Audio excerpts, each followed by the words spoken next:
कविता उपाध्याय, आप हैं नमामि डिजिटल के साथ। इस समय अशोक नगर में हम खड़े हैं और यहाँ पर आप इधर देखेंगे तो मंदिर दिखेगा और अगर आप मेरे दाईं तरफ देखेंगे तो थोड़ी सी कदमों की दूरी पर आपको यूनिवर्सल वाइन बियर शॉप, जो कि लिकर शॉप है, वो खुली है अभी रिसेंट में, वो दिखाई देगी। ये जो रोड है ये बहुत पुराना मार्केट यहाँ पर पहले से है, पूरा कमर्शियल रोड है ये सारा।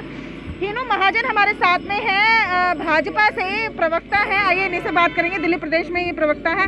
हिनू जी, क्या कारण है आज जनता से मिलने पहुंचे लोगों के बीच में? नॉर्मली ना ये कह दिया जाता है, सरकारें ये कहती हैं कि ये बात हमारे संज्ञान में नहीं थी कि एक शराब का ठेका मंदिर के पास खुला हुआ है, मगर यहाँ की जनता ने दसों बार धरने दिए। यहाँ की जनता ने हर अथॉरिटी को लिख के दिया कि मंदिर के सामने 20 मीटर दूर शराब के ठेके खुल रहे हैं, मगर आज तक सरकार ने कोई संज्ञान नहीं लिया। मैं आपको बता दूं, दिल्ली सरकार जब सरकार में नहीं थी तो उसने खुद कहा था जब तक कि वहाँ का मोहल्ला 50% हमें हमारे पक्ष में ना बोले, शराब के पक्ष में, खोलने के पक्ष में ना बोले, तब तक ठेका नहीं खुलेगा।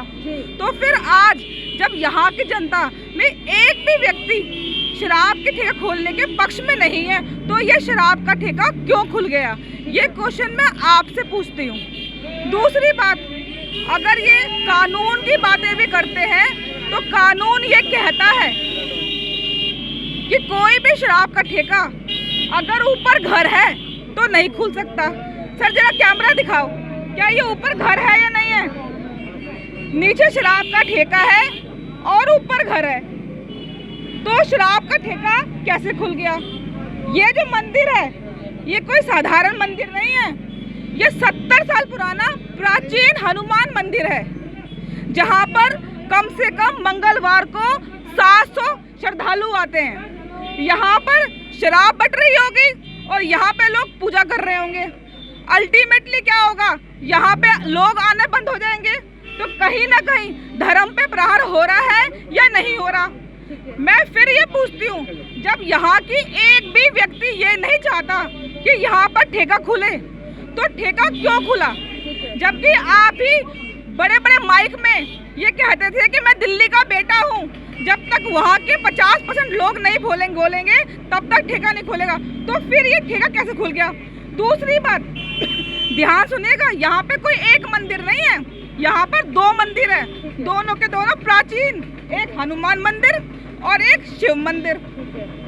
तीसरी बात कि मैडम आप कैमरा फिर वहाँ ले जाओ, वहाँ देखो वाइन शॉप जहाँ पे लिखा हुआ है ना, जहाँ वाइन शॉप लिखा हुआ है वहाँ पर इनका स्टोर रूम है, जहाँ पर ये दारू की बोतलों को स्टोर करते हैं। अब ये बताओ कि जहाँ पर दारू की बोतल स्टोर कर रहे हैं वहाँ से रास्ता कहाँ का है? ये रास्ता पीछे से है जहाँ पे लोग रहते हैं। तो दारू की बोतल चढ़ती कहाँ से है? जहाँ पर रोड रहते हैं, जहाँ की जो रोड है वो मेरे ख्याल 6 फुट रोड है, 6 फुट रोड से दारू चढ़ती है, दारू उतरती है। तो मैडम ये क्या हो रहा है? ये समाज में हम लोगों की कोई जिंदगी नहीं है। यहाँ पर आधी से ज्यादा महिला बैठती दुकानों में, तो जहाँ पर दुकान में महिला बैठ रही है वहाँ आप दारू की दुकानें खोल रहे हो, तो ये क्या है? अब आप बताइए ना। और लो जी, यहाँ पर तो हमने कोर्ट में केस भी डाला, सर डाला कोर्ट में केस। एक्सरसाइज पॉलिसी से जो लोग आए, जब वही रिपोर्ट गलत दे रहे हैं, जिन्होंने मंदिर के 4 हिस्से कर दिए, प्रांगण अलग, मंदिर अलग, मंदिर में जो काम होता है वो एरिया अलग, प्रसाद घर अलग, तो क्या करें? हर जगह आप लोगों की मली भगत है, आप कोर्ट तक गलत इन्फॉर्मेशन दे रहे हो। यहाँ पर आपको मंदिर में 10 तरह की समस्या दिख रही है, मगर वो दारू की दुकान में इन अधिकारियों को कोई गलत नहीं दिख रहा, वो सब ठीक है। इस दारू की दुकान के सामने इसके भाई की दुकान है, क्या कर रहा है वो तंबाकू बेच रहा है, सिगरेट बेच रहा है। भाई क्या कर रहा है? दारू बेच रहा है। क्या हो रहा है ये समाज में? हमें मारना है तो गोली मार दो ना, ये हमारे बच्चों को हम पाल रहे हैं और ये धीरे धीरे हमारे बच्चों को खत्म कर रहे हैं, तो ये नहीं चलेगा। जो भी व्यक्ति ऐसी गंदी नीति लाएगा हम उसका जमकर विरोध करेंगे। अगर सामने ये लोग आ जाएंगे तो मैडम जूते भी मारेंगे। इनको समझा दीजिए, आप अपनी मीडिया चैनल के थ्रू समझा दीजिए कि मंदिर के सामने कुछ भी बर्दाश्त नहीं होगा। आप ये स्थानीय निवासियों से बात करते हैं। मैं महेंद्र गुप्ता, इस पूरे संघर्ष में मैं एसोसिएशन और हमारी मंदिर समिति की तरफ से नेतृत्व किया। पुलिस ने हमारा आंदोलन ठंडा करने में थाना ज्योति नगर की बहुत बड़ी एक भूमिका रही। वहाँ से भी हमको धमकियाँ मिली, पर मैं आपको आज ये बता देता हूँ, मंदिर के गेट पे यहाँ गाड़ियाँ लगाकर दारू उतारी जाती है। वहाँ को पार्किंग नहीं है, सारी अव्यवस्था हो जाती है। सामने उसका भाई, उसका जो भाई है पंकज जैन का, ये मार्केट के अंदर जो पंकज जैन, ये उसकी बिल्डिंग है पूरी। अच्छा। पूरी बिल्डिंग अवैध है। एमसीडी में हमने लिख के दिया कि पूरी बिल्डिंग अवैध बनी हुई है, और अवैध बिल्डिंग जो बिना नक्शे की है उसमें ठेका नहीं खुल सकता। पर ये पूरी नीचे का एक फ्लोर जिसका किराया मात्र 35,000 रुपये होना चाहिए, वो 2,75,000 रुपये में इस शराब माफिया ड्रग्स का काम करने के लिए इस दुकानदार, उसके भाई के सामने दुकान, आप तो फरार हो गया है। 2,75,000 रुपये किराए में, यानी कि कुठाराघाट जो व्यापारी यहाँ किराए पे जो काम करते हैं उनको अपनी रोजी रोटी का खतरा हो गया।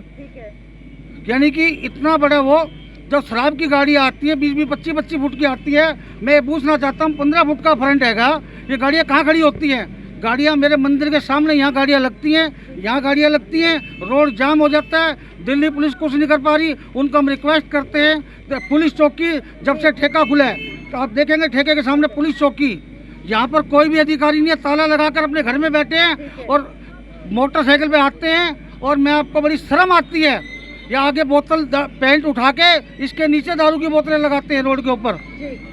सर, आपने बताया कि एमसीडी के माध्यम से भी ये जो बिल्डिंग है वो अवैध है। हाँ। कानून की अगर हम बात करें तो कोर्ट में केस है, हम लोग उसमें कोई टिप्पणी फिलहाल नहीं कर सकते। लेकिन क्या, क्योंकि मेयर ने जो इस समय पर मेयर है, उन्होंने काफी जगह पर बंद कराया या ठेका जो है स्थानांतरित कराया, ऐसे में जब आप गए क्या उनके पास? मैं दिल्ली के अपने यहाँ के जो जमुना पार्क के मेरे श्याम सुंदर अग्रवाल जी से मिला। उन्होंने डीसी महोदय मिश्रा जी थे, उनको बता दिया था, वो कार्रवाई कर दी थी, नोटिस दे दिया था, कोर्ट नहीं मिला हमें। अरे मैडम, आप ऐसी नीतियाँ लाते क्यों? आप ये बताओ ना, ये नीति लाए क्यों? हाँ। इस नीति को बदलो ना। दिल्ली को शराब की नगरी क्यों बना रहे हो? आप ये कागज लेकर जो बैठे हैं, सर बताएं क्या है ये सब कुछ? मैडम, कोई समस्या होती है तो करना क्या होता है? अगर सबसे पहले प्रश्न आया कि हमने प्रांगण मंदिर को कैसे नापा, ठीक है। मेरी लंबाई 5 फुट 7 इंच है। क्या मेरे हाथ की लंबाई, मेरे पैर की लंबाई, मेरे धड़ की लंबाई या मेरे स्पेस की लंबाई अलग अलग नपेगी, या ऊपर से नीचे तक एक लंबाई नपेगी? ठीक है, बिल्कुल ठीक है। मैं सेंट्रल गवर्नमेंट ने जो प्रावधान मेरी लंबाई का नापने का बनाया है, सर से लेके पैर की तली तक बनाया है, ऐसे ही नपेगा ना? तो क्या ये मंदिर का जो ये प्रांगण मंदिर या शिव मूर्ति का अलग अलग नपेगा या एक साथ नपेगा? मंदिर के क्षेत्रफल अगर हम देखें ना तो कम से कम 1,000 स्क्वायर फुट बनता है। ये नॉर्म्स के अनुसार 400 स्क्वायर फुट बताते हैं। हम उसमें भी पूरी तरह से डबल से ज़्यादा हमारा मंदिर है। कहना चाहता हूँ, या तो ये मुद्दे खत्म कर दो, नहीं तो अगर तुम्हारी चले ना तो ये सारे मंदिर बंद करके इनमें ठेके खुलवा दो। सबसे बढ़िया ये रहेगा। अगर इतनी इनकी बुद्धि भ्रष्ट हो गई है ना कि यही काम करना है, तो मंदिर के पास में खुल गए, 14 कदम की दूरी पे खुल गए, तो एक काम न करो, मंदिर के अंदर ही इन पेटियों को रखवा दो। बार एक भी वाहन खड़ा नहीं होता है। शराब के ठेके वाले कहते हैं हमारे आगे वाहन खड़ा मत करो, आप आस पड़ोस में वाहन खड़ा करो। वो क्या करते हैं, हमारी दुकानों के पास वाहन खड़ा करके जाते हैं, वहीं पे दारू लगाते हैं, हमारी बहन बेटियां दुकान पर बैठी हुई होती हैं। इसकी समस्या ठेके वालों को सुलझानी चाहिए।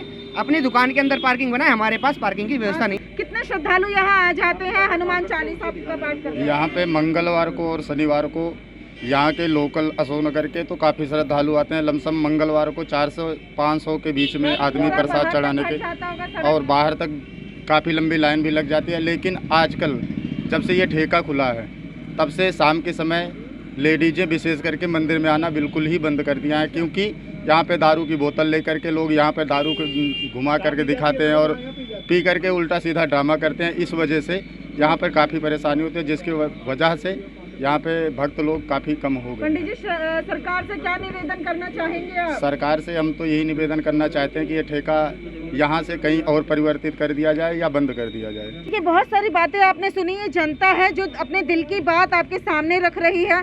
वैसे ही कोरोना ने बहुत तकलीफ दी है व्यापारी वर्ग को।